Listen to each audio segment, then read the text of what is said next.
Selamat datang di School of Thinking episode pertama, di mana kita akan membahas tentang sebuah teori dari Carl Gustav Jung, yaitu teori shadow. Teori ini merupakan salah satu teori psikologi terkenal yang digunakan untuk memahami diri sendiri dan orang lain dengan lebih baik.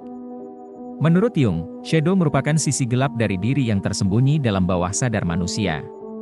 Shadow terbentuk dari segala pengalaman buruk, kesalahan masa lalu, dan perasaan negatif yang tidak bisa diterima oleh diri sendiri.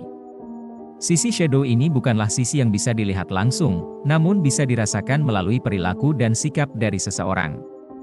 Keberadaan sisi shadow ini seringkali diabaikan atau bahkan ditolak oleh banyak orang karena dianggap buruk dan tidak pantas diakui.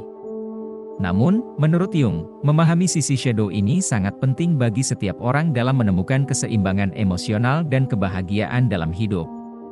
Sebagai contoh, jika seseorang selalu mengabaikan sisi shadow mereka mungkin mengalami ketegangan emosional dan kecemasan tanpa alasan yang jelas. Sisi shadow ini bukan hanya muncul dalam pikiran kita, namun juga bisa terlihat dalam interaksi sosial kita. Misalnya, ketika seseorang mengekspresikan kemarahan yang berlebihan atau mengkritik orang lain dengan cara yang tidak sehat.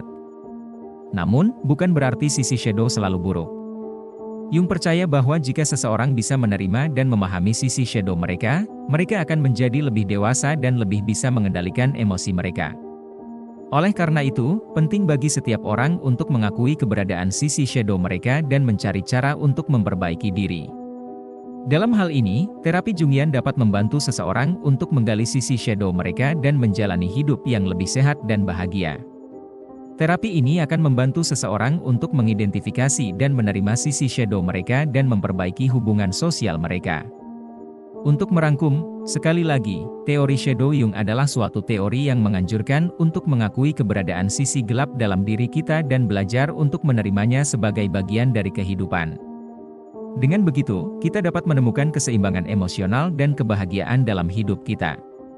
Terima kasih sudah menonton dan sampai jumpa di video selanjutnya.